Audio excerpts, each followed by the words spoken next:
ठरलं तर मग मालिकेच्या आजच्या 12 फेब्रुवारीच्या भागात आता मधुभाऊ नाही येत म्हटल्यानंतर सायली देवबाप्पाचे आशीर्वाद घेत असते.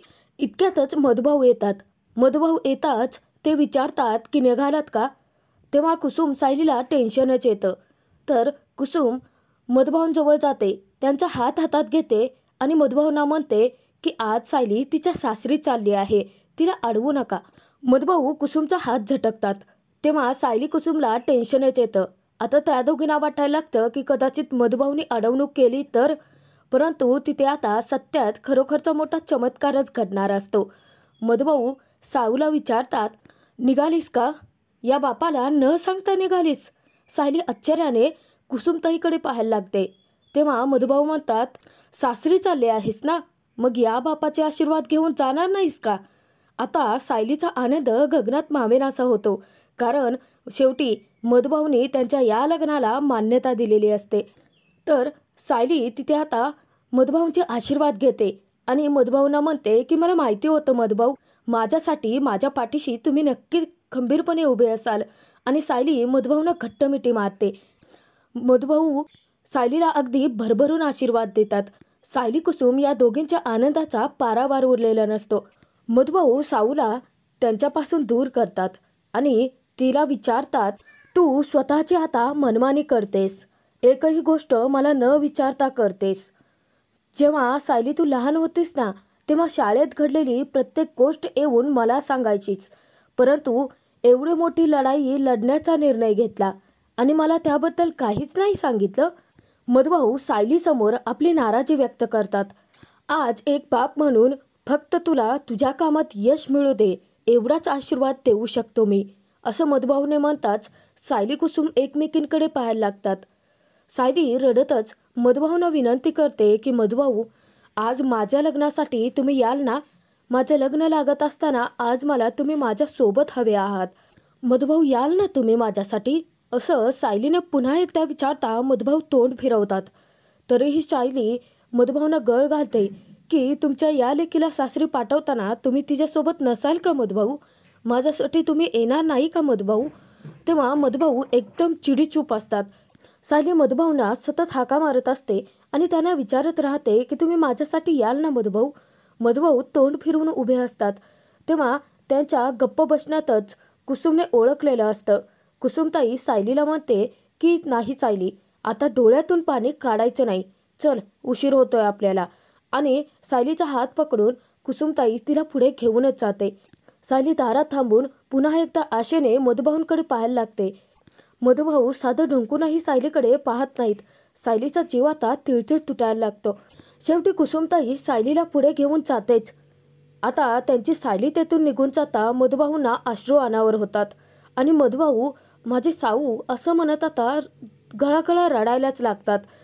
सायलीसमोर मधुभाऊ आता कितीही राग दाखवत असले, कितीही चिडलेले असते, तरी सायलीसाठी त्यांच्या मनात माय आहे हे सायलीलाही माहिती असतं. इकडे साक्षीला प्रियाने फोन केलेला असतो. तर प्रिया साक्षीला सांगते की आजपर्यंत आपण खूप काही केलं आहे प्लॅनिंग या लग्नासाठी. आता एकदा का माझं आणि अर्जुनचं लग्न झालं तर ती सायली पुन्हा काहीच नाही करू शकणार आहे.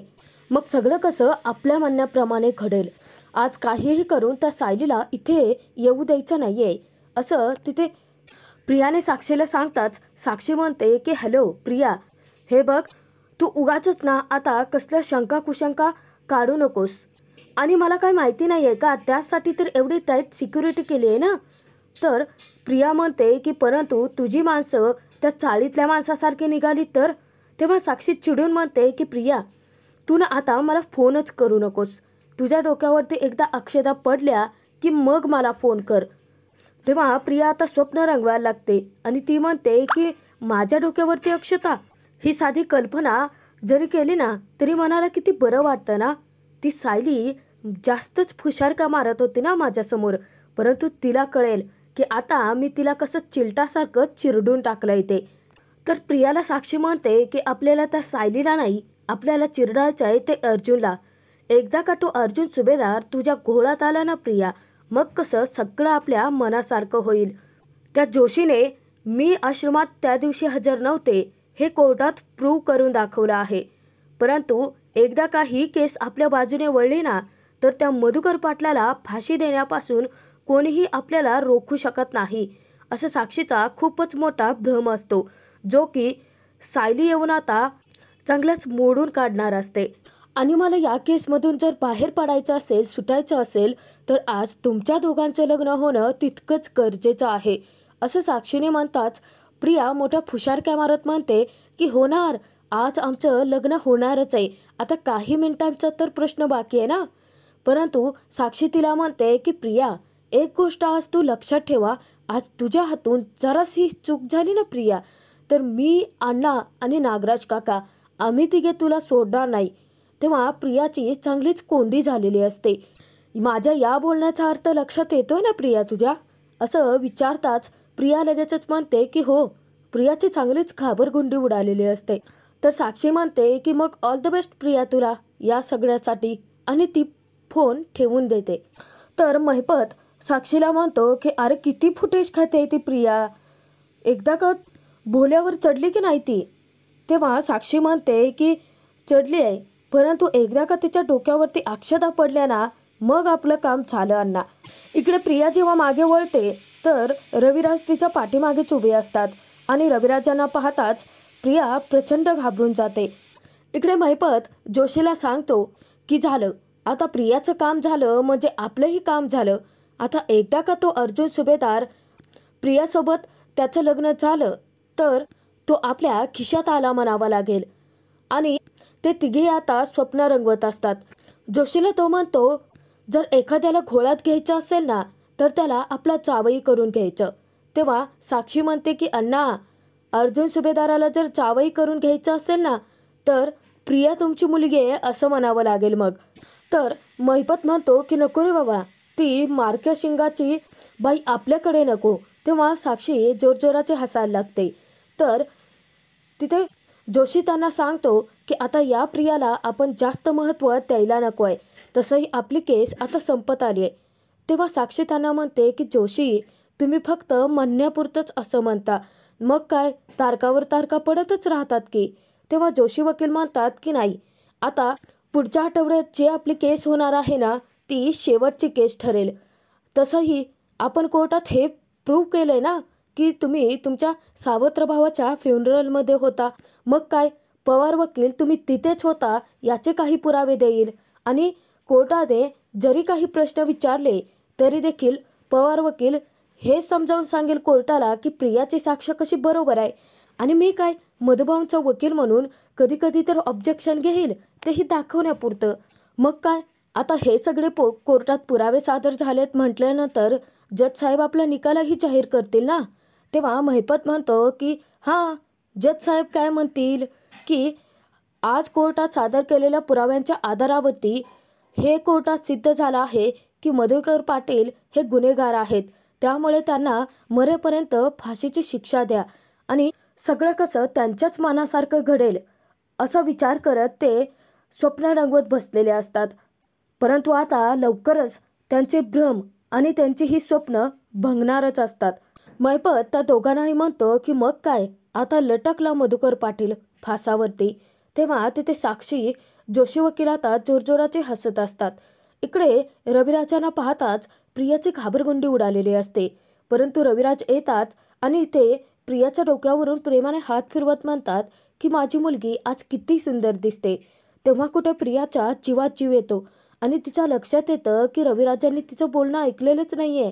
रविराजांचा ऊर भरून येतो. ते म्हणतात की आजपर्यंत या बाबाचं हे दुर्दैव आहे की तुझे अगदी मनासारखे लाड मी नाही करू शकलो. तुला लहानाचं मोठं होताना नाही बघता आलं.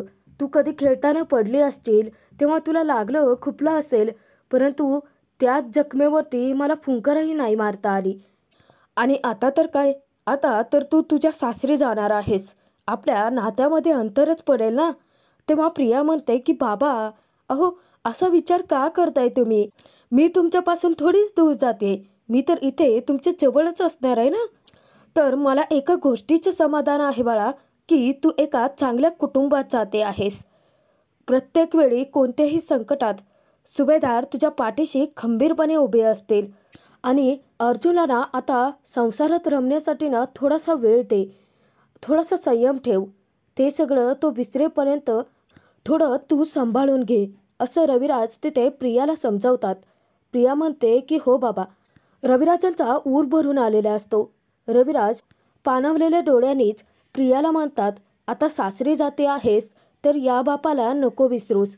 सासू सासऱ्यांची सेवा कर तू, परंतु या बापाचीही कधी कधी आठवण काढायचा. हा बाप कायम तुझ्या वाटेकडे डोळे लावूनच बसलेला असेल. तर रविराजांना तिथे आता त्यांच्या लेकीसाठी रडू येतं. परंतु मूर्ख प्रियाला या भावना थोडीच कळणार आहेत. उलट ती स्वतःच्या मनात म्हणते की बास ना आता, कशाला उगाचच इमोशनल ड्रामे करतोयस. मला जाताच आधी त्या सुभेदारांची प्रॉपर्टी खिशात घालायची आहे. आणि एकदा का सुभेदारांची प्रॉपर्टी माझ्या खिशात आली की मग मी किल्लेदारांकडे वळणारच आहे ना, तेव्हा येईल की तुझ्या आठवण. आता प्रियाच्या मनात हे सगळं काळबेरं तर सुरूच असतं. परंतु रविराज त्यांच्या लेकीसाठी आता खूपच इमोशनल झालेले असतात. त्यांना रडू आवरत नाही. स्वतःचे अश्रू पुसत प्रियाला म्हणतात की सॉरी, आज तुझ्यासाठी इतका आनंदाचा महत्त्वाचा दिवस आहे आणि मी तुझ्यासमोर डोळ्यातून पाणीच काढत बसलोय. फक्त आपल्या लेकीला सुभेदारांची सून होण्यापूर्वी एकदा डोळे भरून पाहावंसं वाटलं म्हणून मी तुझ्याकडे आलो. पुन्हा तिच्या डोक्यावरून मायेने हात फिरवत रविराज तिला आशीर्वाद देतात की सुखाने संसार कर बाळा, आणि रविराज तेथून निघून जातात. परंतु प्रियाला या सगळ्यांशी काही घेणं देणं नसतंच ना. प्रियाच्या डोक्यावरती एकतर टांगती तलवार असते की साक्षी महिपाचं काम तिला करायचं आहे अर्जुनला आपल्या खिशात घालून, आणि दुसरा म्हणजे तिला तिचं स्वप्न पूर्ण करायचं आहे, सुभेदार किल्लेदारांची प्रॉपर्टी आपल्याला मिळवायची आहे. परंतु प्रियाची ही दोन्ही स्वप्न काही पूर्ण होणार नसतात, कारण सायली ते कधी पूर्ण होऊच देणार नसते. तेव्हा प्रिया लगेचच म्हणते, रविराज जाता क्षणी म्हणायला लागते की असल्या फालतू गोष्टींसाठी माझ्याकडे वेळ नाही आहे रे किल्लेदार. आता एकदा का माझं आणि अर्जुनचं लग्न झालं की मग. आणि प्रिया पुन्हा स्वप्न रंगवायला लागते की आता माझं आणि अर्जुनचं लग्न होणार आहे, आणि ती हसायलाही लागते. इकडे महिपतच्या फार्म हाऊसवरती पोहोचण्यासाठी सायली कुसुम दोघीही रिक्षाने येत असतात. तर सायली एकटीच हसत असते, लाजत असते. कुसुमताई तिच्याकडे पाहत असते की सायलीचं नक्की चाललंय तरी काय. तर सायलीला आता धीरच धरवत नाही. ती त्या दादांना विचारते की आपल्याला पोहोचायला किती वेळ लागेल. तेव्हा ते सांगतात की अर्धा तास. सायली म्हणते की काय अर्धा तास. तेव्हा कुसुमताई म्हणते की साऊ, अगं फक्त आता ना हत्ती गेला आणि शेपूट राहिलाय, किती तो उतावीळपणा. अगं थोडासा धीर धर सायली जरा. का कधी एकदा तुझ्या अर्जुनला बघते असं झालं या नवरीबाईला, असं कुसुमताई चिडवताच सायली आता हसायला लागते. आता रिक्षा येत असताच मध्येच अचानकच ट्रॅफिक जाम होतं, आणि जेव्हा ते दादा रिक्षा जोराची थांबवतात तेव्हा सायली विचारते की काय झालं. तर दादा सांगतात की माहीत नाही होताही काय घडलंय ते, परंतु पुढे ना ट्रॅफिक जाम आहे, तुम्ही थांबा इथे, मी बघूनच येतो, असं म्हणत ते रिक्षावाले दादा खालती उतरतात. परंतु सायलीच्या मार्गामधले अडथळे काही संपत नसतात. एवढी संकटं पार करून सायली आता तिच्या अर्जुनपर्यंत पोहोचण्याचा प्रयत्न करत असते. परंतु शेवटी मध्ये अडथळा हा येतोच. सायली कुसुमला खूपच टेन्शन येतं. सायली आता मोबाईलमध्ये वेळ बघते तर मुहूर्ताची वेळ होत आलेली असते आणि सायलीला उशीर होतो. इकडे प्रिया नवरीसारखी नटून थटून तयार झालेली असते. तिने मुंडावळ्या देखील बांधलेल्या असतात. नेमकं तिथे नागराज येतो. नागराज तिथे विचारतो की भलतीच खुश दिसतेत का तू. तेव्हा प्रिया म्हणते की खुश तर असणारच ना, आज अर्जुन 99% माझ्या खिशात जो उतरलाय. परंतु प्रियाच्या आनंदावरती विरजण टाकत नागराज विचारतो की 99%च का, आणि उरलेला 1% कुठे गेला. प्रिया एक गोष्ट लक्षात ठेवा, उरलेला 1% जास्त महत्त्वाचा असतो ते 99% पेक्षा. कारण उरलेल्या 1% जर काही गडबड झाली ना प्रिया, सगळा प्लॅन चौपट होतो. आता प्रियाची चांगलीच घाबरगुंडी उडवतो नागराज, आणि तो म्हणतो की मग 99% काय, त्याच्या पुढे फेलच आहेत. घाबरलेली प्रिया तिथे तिची बोबडीच वळालेली असते. नागराजला म्हणते की उगाचच काहीतरी बोलू नका, असं काहीही होणार नाहीये. तेव्हा नागराज विचारतो की हो का प्रिया. अगं मग ते तुझ्या चेहऱ्यावरती तर जाणवतच नाहीये, तुझ्या आवाजातही जाणवत नाहीये. घाबरलेल्या प्रियाला नागराज आणखीनच घाबरवतो, आणि तो म्हणतो की प्रिया तुला एक गोष्ट माहिती आहे का गं. नाही म्हणजे लग्नात जेव्हा नवरी भोल्यावरती चढते ना, तेव्हा तिच्या पाठीमागे तिचा मामा असा सुरा घेऊन उभा असतो आणि तो त्याच्या खिशातून सुराच काढतो. आता प्रिया जेव्हा तो सुरा पाहते तेव्हा घाबरून मागेच सरकते. तर नागराज विचारतो की काय झालं? अगं लग्नातली रीत आहे ती, तुला माहीत नाही आहे का? तेव्हा प्रिया म्हणते की मग लग्नात नवरीच्या पाठीमागे तर तिचा मामा थांबतो ना, तुम्ही तर माझे काका आहात आणि तेही खोटे. तेव्हा नागराज म्हणतो की मग काय झालं, तुझा मामा बनून मी उभं राहील ना. नाही म्हणजे कोणाचा मामा करायचा, कोणाच्या काकाचा मामा कसा करायचा हे मला बरोबर कळतं हा प्रिया, त्याचं तू टेन्शन नको घेऊ अजिबात. परंतु तुझ्या लक्षात येते का गं, नाही म्हणजे मी जेव्हा तुझ्या पाठीमागे हा सुरा घेऊन उभा असेल तेव्हा माझ्या डोक्यात काय विचार असेल? तर नागराजने घाबरवल्यानंतर प्रियाच्या पायाखालची आता जमीनच हादरलेली असते. प्रियाला घामही फुटलेला असतो, कारण नागराज कधी काय करेल सांगता येत नसतं. तेव्हा नागराज तिच्यावरती हसत म्हणतो की प्रिया, अगं तुझं तर बुजगावणं झालंय बघ, कसला घाम आलाय तुला, मेकअप उतरलाय पूर्ण, मेकअप करून घे. नागराज तेथून जाताच प्रियाची चांगलीच भंबेरी उडालेली असते. प्रिया सावताळीने उठलेली असते आणि घाबरलेलीही तितकीच असते. इकडे सायली कुसुम दोघेही ट्रॅफिकमध्ये अडकलेले असतात. मुहूर्ताची वेळ होत आलेली असते आणि सायलीला वेळेत अर्जुनपर्यंत पोहोचायचं असतं, परंतु ट्रॅफिक काही केल्या क्लिअरच होत नाही. तर सगळेजण आता हॉर्न वाजवून तिथे जोरजोराचा हॉर्नचा आवाज येतो. तेव्हा ट्रॅफिक हवालदार येऊन त्या सर्वांवरती ओरडतो की अरे थांबा जरा, अरे हॉर्न वाजवायला काय झालंय तुम्हाला? तेव्हा सायली पटकन आता रिक्षाच्या खालती उतरते. कुसुमताही तिच्या पाठोपाठ येते. तर सायली येऊन त्या हवालदाराला विचारते की पुढे काय झालंय, म्हणजे एवढं ट्रॅफिक जाम का झालंय? तेव्हा तो हवालदार सांगतो की अहो पुढे भयानक ॲक्सिडेंट झालाय, म्हणजे 3 गाड्या एकमेकांवरती आदळल्यात खऱ्या, परंतु नशीब कोणाचा जीव नाही गेलाय. तेव्हा सायली विचारते की मग हे सगळं ट्रॅफिक कधी क्लिअर होईल? तेव्हा तो हवालदार तिच्यावरती खेकसतो की अहो बाई जरा थांबता का तुम्ही, आणि तो तेथून आता काही न सांगता निघूनच जातो. सायली कुसुमला खूपच टेन्शन येतं, त्यांना वेळेचं पोहोचायचं असतं. काही केल्या सायलीच्या मार्गातले अडथळे तर दूरच होत नसतात. इकडे आता मुहूर्ताची वेळ झालेली असते. तेव्हा गुरुजींना कल्पना विचारते की सगळे आता विधींना आपण सुरुवात करायची आहे का? तेव्हा गुरुजी म्हणतात की हो, नवरा नवरींना बोलावून घ्या ना. तर तिथे आता अश्विन, अर्जुन, प्रिया या दोघांनाही बोलवायला जाणार. इतक्यातच चैतन्य अर्जुनला तर सुमन काकू प्रियाला घेऊन आलेले असतात. अर्जुन प्रिया जेव्हा दोघेही एकत्र येतात तेव्हा प्रिया खूपच खुश असते, स्वतःचा आनंद साजरा करत असते. मांडवात त्या दोघांची जेव्हा एंट्री होते तर सगळेच जण टाळ्या वाजवत त्यांचं स्वागतच करतात. तेव्हा प्रताप अश्विनला म्हणतो की अश्विन तुझं नक्की काय चाललंय, आपलं काय ठरलं होतं? जेव्हा नवरा नवरी मांडवात येतील तेव्हा आपण बँड वाजवत त्यांचे स्वागत करणार होतो ना मग? तेव्हा अश्विन म्हणतो की सॉरी डॅड, अहो परंतु मी त्यांना फोन केला होता, त्यांना यायला उशीर लागणार आहे. पूर्णाजीही म्हणते की अरे हे काय, नवरा नवरी मांडवात उभे आहेत, मुहूर्ताला अजून वेळ आहे, परंतु त्या बँडवाल्यांनी इथे असायला हवं होतं की नाही? तर अस्मिता म्हणते की अश्विन, अरे तोंड बघत काय उभं राहिल्यास सगळ्यांची, तू फोन करून बोलाव ना त्यांना. तर आता अश्विन फोन करणार. प्रिया मध्येच म्हणते की राहू देत. सर्वच जण धक्क्याने प्रियाकडे पाहायला लागतात.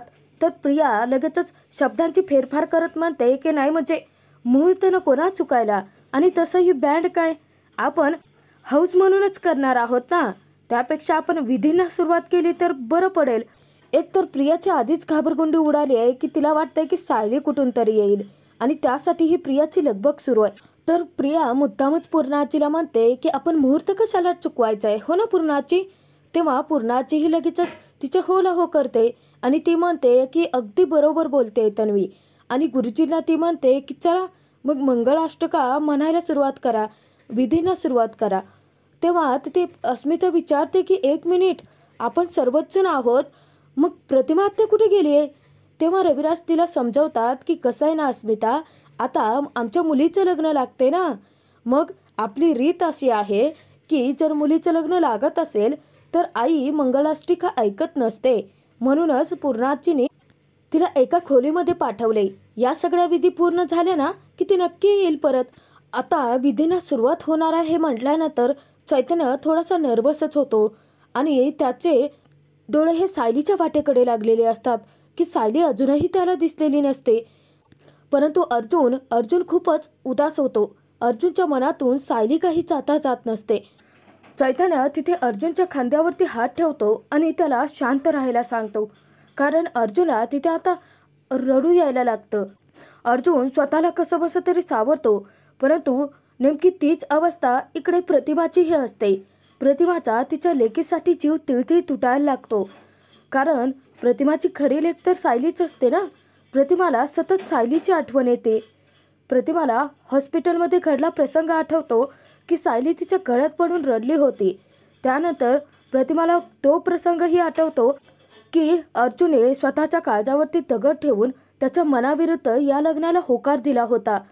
आणि जेव्हा अर्जुन नवरा बनून तयार होतो तेव्हा ही पुन्हा एकदा प्रतिमात्याने त्याला विचारलं होतं की तू मनापासून तयार आहेस का. तेव्हा अर्जुन किती गोंधळून गेला होता. प्रतिमात्यालाही आता जाणवत असतं की हे सगळं अर्जुन त्याच्या मनाविरुद्ध करतोय.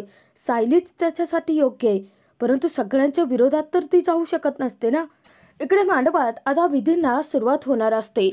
तर तिथेच कल्पना प्रिया अर्जुनला वरती बोलावून घेते. तेव्हा गुरुजी मुलीच्या मामांना बोलवायला सांगतात.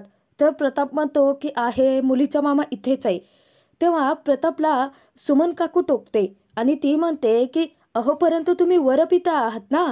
एरवी तुम्ही मुलीचे आमच्या तन्वीचे मामा जरी असलात तरी आज तुमचं कर्तव्य वेगळं आहे ना. तेव्हा तिथे अचानकपणे नागराज म्हणतो की मग मी आहे ना तन्वीच्या पाठीमागे उभं राहायला. नाही म्हणजे माझं आणि तन्वीचं नातं जरी मी तिचा काका लागत असतो तरीही प्रतिमा वहिनी मला भाऊच मानते ना. मग ते नातं जर धरलं तर मी तिचा मामाच झालो. म्हणजे तन्वी तुला काही प्रॉब्लेम नाही आहे ना. मी तुझ्या पाठीमागे मामा म्हणून उभा राहिलो तर, असं सुरा घेऊन. तेव्हा सर्वच जण हसायला लागतात. अश्विन म्हणतो की काका कुठेही काय मस्करी करतोस रे तू. नागराज पूर्णाईंना विचारतो की काही हरकत नाही आहे ना पूर्णाई, मी मामा बनून तन्वीच्या पाठीमागे उभा राहू शकतो का. तेव्हा पूर्णाचीही म्हणतात की हो हो काही हरकतच नाही आहे. तर मंगलाष्टकांना आता सुरुवात होणार असते. प्रिया अर्जुनच्या मध्ये अंतरपाठही धरला जातो. तेव्हा प्रियाची अजूनही घाबरगुंडी उडालेली असते. ती स्वतःच विचार करते की मला वाटतच म्हणजे मला ना विश्वासच बसत नाही आहे की माझं स्वप्न पूर्ण होतंय. फायनली माझं लग्न अर्जुनशी लागतंय. परंतु ती सायली इथे पोहोचली नसेल ना. सायलीने काही गोंधळ घातला तर नसेल ना, किंवा अर्जुनच्या जागी भलतंच कोणाला तर तिने उभं केलं तर. असा विचार करून घाबरलेली प्रिया आता अंतरपाठातून अर्जुनकडे डोकवायला लागते. तेव्हा अस्मिता तिला चिडवते की बघ बघ नवऱ्या मुलीला धीरच ठरवत नाहीये. आणि अश्विनही म्हणतो की तन्वी अगं थोडा वेळ थांब जरा, त्यानंतर तुला तुझ्या नवऱ्याचा चेहरा दिसणारच आहे. आता हे सगळेजण त्याचा वेगळाच अर्थ काढत असतात. तर इकडे सायली कुसुम दोघी आता ट्रॅफिकमध्ये अजूनही अडकून पडलेले असतात. दोघींनाही तितकंच टेन्शन आलेलं असतं, कारण मुहूर्ताची वेळ झालेली असते. इकडे तर आता मंगलाष्टिकांना सुद्धा सुरुवात होते. सायली पार आता रडकुंडीलाच आलेली असते. तर इतक्यात रिक्षावाले दादा धावत सायलीकडे येतात. तेव्हा सायलीच्या कुठे आता जीवात जीव येतो. परंतु जेव्हा रिक्षावाले दादा सांगतात की खूप लांबपर्यंत ट्रॅफिक जाम झाला आहे, साधी मुंगी शिरायला सुद्धा जागा नाही आहे, आपल्याला आता खूप वेळ लागणार आहे, तेव्हा सायली आता रडकुंडीला येते आणि म्हणते की काय. परंतु सायलीला आता वेळेत पोहोचायचं असतं. तरी देखील आता ते दादा म्हणतात की थांबा, तुमच्यासाठी काय सोय होते का ते बघून येतो. तेव्हा सायली तिथे आता निर्णय घेते की आपण चालत जाऊयात. कुसुमताई तिला अडवते आणि म्हणते की वेडेस का ग तू. अगं रिक्षाने जायला तिथे अर्धा तास लागतो. चालत जायचं ठरवलं ना तर त्या प्रिया आणि अर्जुनचं लग्न लागेल सुद्धा. तेव्हा रडकुंडीला आलेली सायली म्हणते की कुसुमताई असलं अभद्र काहीतरी बोलू नकोस तू. तर सायली तिथे मोठ्या विश्वासाने कुसुमताईला म्हणते की काहीही झालं ना तरी हार मानणार नाही आहे मी. तेव्हा कुसुमताई म्हणते की हार मानायची नाही आहे सायली, हे बघ आपण काहीतरी मार्ग काढूयात ना. परंतु मित्रांनो तोचपर्यंत इकडे मंगलाष्टिकांना सुद्धा सुरुवात झालेली असते. घाबरलेली प्रिया सतत अंतरपाठ खाली करून अर्जुनकडे डोकावत असते. तेव्हा नागराज सतत तिला टोकतो. तर अश्विन अस्मिता हसत असतात. परंतु प्रियाला भीती असते की सायली काहीतरी गोंधळ घालेल. सर्वच जण आता सुभेदार किल्लेदार परिवार अर्जुन प्रियाच्या डोक्यावरती अक्षता टाकत असतात. सर्वच जण खुश असतात, परंतु प्रिया अर्जुन दोघेही खुश नसतात. कारण अर्जुन अजूनही सायलीच्या आठवणींमध्ये हरवलेला असतो, तर प्रिया मात्र सायलीला घाबरून गेलेली असते. तर अर्जुन आता खूपच चिडलेलाही असतो. जे काही होत आहे त्याच्यासोबत ते त्याला बिलकुल सहन होत नसतं, परंतु वचनात अडकल्यामुळे तो आता ते वचन डावलूही शकत नसतो. तर इकडे जेव्हा ट्रॅफिक हवालदार पुन्हा येतात, तेव्हा सायली धावतच त्यांच्याकडे येते आणि त्यांची मदत मागते की साहेब प्लीज काहीतरी करा. हे बघा, आम्हाला एका ठिकाणी वेळेत पोहोचायचं आहे आणि पोहोचणं तितकंच गरजेचं आहे. इकडे मंगलाष्टिका हे सुरूच असतात. पूर्णाची कल्पना दोघी एकमेकांकडे पाहून हसायला लागतात. दोघीही खूप खुश असतात, कारण सगळं त्यांच्या मर्जीप्रमाणे जे घडत असतं. परंतु चैतन्याला मात्र जाम टेन्शन आलेलं असतं की एवढं सगळं घडतंय आणि सायली अजून कशी काय पोहोचलेली नाहीये. तो सायलीची वाट पाहत असतो. तर इकडे सायली जेव्हा हवालदाराला मदत मागते, तेव्हा हवालदार उलट तिच्यावरती खेकसतो की मॅडम, यात आम्ही तरी काय करू शकतो? अहो, प्रत्येकालाच कुठे ना कुठेतरी जायचंय ना. परंतु इकडे लग्न मांडवात मात्र जेव्हा प्रिया अर्जुनचं लग्न लागत असतं, पूर्णाची हात जोडून देवाचे आभारच मानत असते. त्यांना वाटत असतं की एवढं मंगल कार्य आहे आणि ते आता निर्विघ्नपणे पार पडतं आहे. आता मंगलाष्टिका पूर्ण झालेल्या असतात आणि मूर्ख प्रियाला आता धीरच धरवत नाही. ती गुरुजींनी सांगण्याआधीच अर्जुनच्या गळ्यात हार घालून मोकळी होते. तेव्हा सर्वच जण प्रियावरती हसत असतात.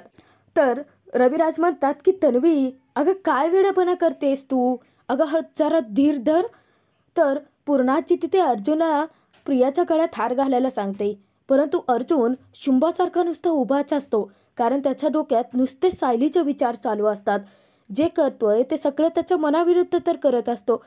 आता सर्वच जण धक्क्याने एकमेकांकडेच पाहायला लागतात की अर्जुन आता प्रियाच्या गळ्यात हार का घालत नाहीये. इकडे सायलीचा जीव मात्र तिळतिळ तुटायला लागतो आणि सायली देव्याईकडे प्रार्थना करते की माझं प्रेम मिळवण्यासाठी मला जे जे शक्य असेल ते सगळं केलं आहे मी. मग आत्ताही माझी परीक्षा का बघतेस तू? माझ्यातलं आणि यांच्यातलं अंतर कमी का होत नाहीये? देवी आई, तू कितीही परीक्षा घे, परंतु मी हार मानणार नाही, असं सायली ठणकावून सांगते. सायली कितीही रडकुंडीला आली तरीही तिला अर्जुनपर्यंत पोहोचायचं असतंच. तेव्हा देवी आईकडे प्रार्थना करत म्हणते, माझ्या कर्माला तुझ्या आशीर्वादाची साथ मिळू दे आई. कपटीपणावरती प्रेमाचा विजय होऊ देत. प्रियाचं आणि यांचं लग्न मोडण्यात मला यश येऊ देत देवी आई, असं सायली मनोमन देवीकडे प्रार्थना करते. सतत देवी आईचा धावा करत असते. तर मित्रांनो, आजचा हा भाग तर इथेच संपतोय. पुढील भागात आपण पाहूयात अर्जुन प्रियाच्या सगळ्या विधी आता संपन्न झालेल्या असतात. उतावीळ झालेली प्रिया तिथे गुरुजींना विचारते की ही शेवटची विधी आहे ना, मग आता ही विधी झाल्यानंतर अर्जुन माझ्या गळ्यात मंगळसूत्र घालेल ना. प्रियाला धीरच धरवत नसतो. तर आता तिथे सप्तपदी वगैरे या सगळ्या विधी पूर्ण झाल्यानंतर गुरुजी अर्जुनला प्रियाच्या गळ्यात मंगळसूत्र घालायला सांगतात. तेव्हा कल्पना ही अर्जुनच्या हातात मंगळसूत्र देते आणि प्रियाच्या गळ्यात घालायला सांगते.